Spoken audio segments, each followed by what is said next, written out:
अस्सलाम वालेकुम। आज हम स्टार्ट करने लगे हैं सर्जिकल प्रोसीजर्स के यूक्यूज़ और इसके अलावा रेडियोथेरेपी का एक क्वेश्चन है।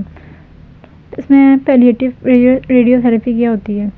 अगर लीजन्स बहुत ज़्यादा हो ना जिसमें हम डिजीज़ को कंट्रोल नहीं कर सकते तो उसके लिए हम सिम्टोमेटिक रिलीफ देते हैं या तो उसके लिए हम पैलिएटिव रेडियोथेरेपी करते हैं। उसका क्या यूज़ होता है, उसमें ना हम प्रेशर सिम्टम्स को कंट्रोल करते हैं या जो पेन है उसको रिलीव करते हैं। प्रेशर सिम्टम्स कहाँ कहाँ पे हो सकते हैं, एयर पैसेज पे हो सकते हैं, फूड पैसेज पे हो सकते हैं, इसके अलावा नर्व्स पे हो सकते हैं।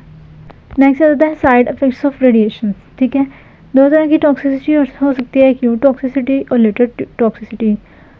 एक्यूट टॉक्सिसिटी जो होती है ना वो रैपिडली डिवाइडिंग टिश्यूज़ को इफेक्ट करती है, और जो लेट टॉक्सिसिटी होती है वो लेट रिस्पॉन्डिंग टिश्यूज़ को इफेक्ट करती है। जो रैपिडली डिवाइडिंग टिश्यूज़ होते हैं कौन कौन से होते हैं, स्किन, म्यूकोसा और बोन मैरो, और जो लेट रिस्पॉन्डिंग वाले होते हैं वो स्पाइनल कॉर्ड, ब्रेन सेल्स और कनेक्टिव टिश्यू। ठीक है, बोन मैरो ऊपर है ये और कनेक्टिव टिश्यू नीचे है। Skin mucosa, bone marrow and spinal cord, brain cells and base. अब देख लेते हैं अर्ली कॉम्प्लिकेशंस क्या होती हैं, अर्ली इफेक्ट्स क्या होते हैं, लेट इफेक्ट्स क्या होते हैं। अर्ली इफेक्ट्स को हम आरएमसी से कर सकते हैं, रेडिएशन सिकनेस हो सकती है, एम से म्यूकोसाइटिस हो सकता है, सी से क्या कैंडिडा इन्फेक्शन हो सकते हैं। क्या क्या हो सकता है, रेडिएशन सिकनेस हो सकती है, म्यूकोसाइटिस हो सकता है, कैंडिडा इन्फेक्शन हो सकते हैं। इसके अलावा ज़ीरोस्टोमिया हो सकता है, स्किन इन्फेक्शन हो सकते हैं, स्किन रिएक्शंस हो सकते हैं, एलर्जियल एडिमा हो सकता है, हेमेटोपोटिक सप्रेशन हो सकती है, एक्यूट ट्रांसवर्स माइलाइटिस हो सकता है। इसको भी आरएमसी से कर लेते हैं। तो आर से क्या है, रेटिनोपैथी है। ठीक है, एम से क्या है, मैलिग्नेंसी है। सी से क्या है, सी से कार्टिलेज नेक्रोसिस है। ठीक है, सी से कैटरेक्ट भी है। ठीक है, क्या था, आर से क्या है, रेटिनोपैथी, एम से क्या है, मैलिग्नेंसी, सी से कैटरेक्ट और cartilage necrosis, cataract and cartilage necrosis. उसमें स्किन रिएक्शंस हुए थे अर्ली में, और यहाँ पे स्किन चेंजेस होने लग जाती हैं। ठीक है, स्किन में की एट्रोफी स्टार्ट हो जाती है और सबक्यूटेनियस टिश्यूज़ की फाइब्रोसिस स्टार्ट हो जाती है। इसके अलावा वहाँ पे क्या हुआ था, हेमेटोपोटिक सप्रेशन हो रही है ना, वहाँ पर ट्रांसफर माइलाइटिस रेयर होती है लेकिन यहाँ पे होती ही होती है। इसके अलावा यहाँ पर जो लेट सिम्टम्स है ना उसमें ब्रेन इंजरी भी हो रही होती है। ठीक है, तो क्या क्या हो गए, परमानेंट, वहाँ पे ज़ीरोस्टोमिया था, यहाँ पे परमानेंट ज़ीरोस्टोमिया। ठीक है, परमानेंट ज़ीरोस्टोमिया, स्किन चेंजेस आ जाती हैं। इसके अलावा ब्रेन इंजरी हो जाती है, कैटरेक्ट होता है, कार्टिलेज नेक्रोसिस हो जाती है। इसके अलावा आरएमसी था तो रेटिनोपैथी और मैलिग्नेंसी होती है।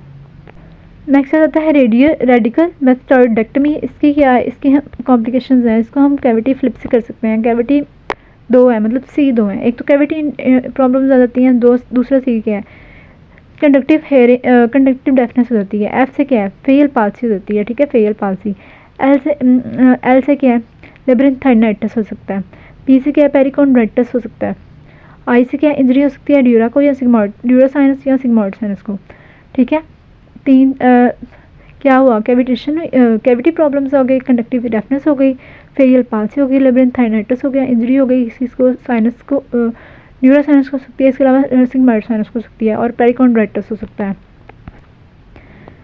कॉर्टिकल वो था रेडिकल मैस्टोइडेक्टमी, एक है कॉर्टिकल मैस्टोइडेक्टमी। इसकी कॉम्प्लिकेशन तकरीबन सेम ही है। ठीक है, फेरियल नर्व को इंजरी हो सकती है। इसके अलावा सिग्मॉइड साइनस को इंजरी हो सकती है, ड्यूरा को इंजरी हो सकती है। मॉडिफाइड रेडिकल, जो एक पहले हमने रेडिकल की पढ़ी थी ना, मॉडिफाइड रेडिकल की भी जो कॉम्प्लिकेशन है ना वो भी सेम है। नेक्स्ट आ जाता है प्रूफ पंक्चर, जिसको हम एंट्रल रिवाज भी कहते हैं।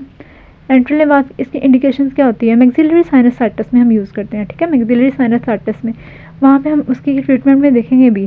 तो ये एमसीक्यूज़ भी आता है कि मैक्सिलरी साइनसाइटिस में हम सर्जरी का कौन सा प्रोसीजर यूज़ करते हैं, तो उसको हम एंट्रल रिवाज कहते हैं, जिसको हम प्रूफ पंक्चर भी कहते हैं। तो इसकी इंडिकेशंस में मैक्सिलरी साइनसाइटिस हो सकता है, क्रोनिक भी हो सकता है, सब एक्यूट भी हो सकता है। ठीक है, क्रोनिक और सब एक्यूट। इसमें हमने डायग्नोसिस कंफर्म भी करना होता है। इसके अलावा पस जो अंदर है उसको वॉश आउट भी करना होता है। ठीक है, दो इंडिकेशन काम है इसके, एक तो डायग्नोसिस बनाना है, दूसरा पस को वॉश आउट करना है।